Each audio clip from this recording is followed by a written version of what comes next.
আসসালামু আলাইকুম বন্ধুরা, সবাই কেমন আছেন? আশা করি আল্লাহর রহমতে ভালো আছেন। আজকে বন্ধুরা খুবই মজাদার একটা লোভনীয় ভর্তা বানাবো।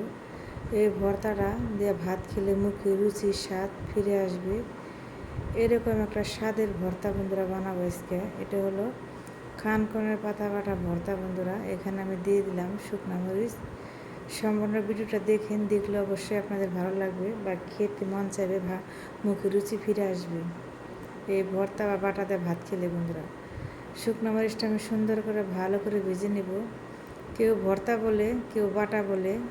আমরা ভর্তাও বলি, বাটাও বলি, এক এক অঞ্চলে এক রকম ভাষা। সুন্দর করে শুকনো মরিচটা আমি মাটির ঘোলায় ভেজে নিয়ে এখন ভেজে নেব বন্ধুরা। রসুনটা আমি সুন্দর করে আস্তে আস্তে ভালো করে ভেজে নেব। যারা মাছ মাংস খেতে খেতে যাদের মুখে রুচি নষ্ট হয়ে গেছে, ভাত খেতে মনে চায় না, তারা এরকম বাটাদা ভাত খাবেন, দেখবেন আপনার মুখে রুচি ফিরে আসবে, বারবার ভাত খেতে মন চাইবে। এখন বন্ধুরা আমি দিয়ে দেবো কালি জিরাটা দিয়ে আমি সুন্দর করে ভালো করে ভেজে নেব, যেন পুড়ে না যায়। কালি জিরাটা সুন্দর করে ভেজে নিতে হবে। যদি পুড়ে যায় তাহলে তিতা লাগবে, এটা খেয়াল রাখতে হবে জানি পুড়ে না যায়। এই যে আমার কালি জিরাটা ভাজা হয়ে গেছে। এখন বন্ধুরা আমাদের বাড়িতে গ্রামের এটা খানকনের পাতা বলে, এটা আমি বাড়ি থেকে এনেছি। এই বাটাটা বন্ধুরা খেতে কী যে মজা স্বাদ কী বলবো। এটা আমি সুন্দর করে ভালো করে ভেজে নেব, যেন পানি না থাকে। সুন্দর করে ভালো করে নেড়ে চেড়ে ভেজে নেব বন্ধুরা। এই খানকনের পাতা শহরে পাওয়া যায় না, এটা কিনা খেতে হয়, গ্রামে অনেক পাওয়া যায়।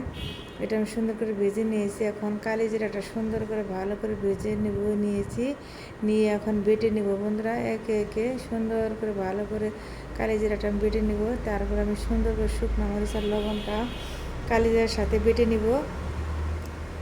আলতো হাতে আস্তে আস্তে করে সুন্দর করে সবটুকু মরিচ আমি ভালো করে বেটে নিব বন্ধুরা।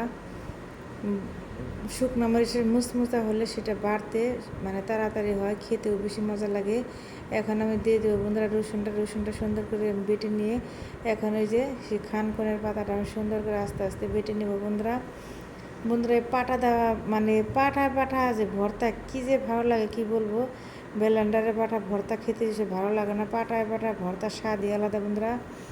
সে মাছ আছে দেখতেছি যুগ যুগ ধরে পাটার স্বাদের ভর্তার কথা কোনো তুলনা হয় না। এটা অনেক আগের থেকেই মাছ চাষিরা বাটাইতো, এখনও বাইটা পাঠার ভর্তা বানায় খায়, কিন্তু ব্লেন্ডারে খায় না। দেখেন ভর্তাটা কি লোভনীয় হয়েছে, দেখতে কত সুন্দর লাগতেছে, খেতেও খুবই মজা বন্ধুরা। আমার ভর্তাটা হয়ে গেছে।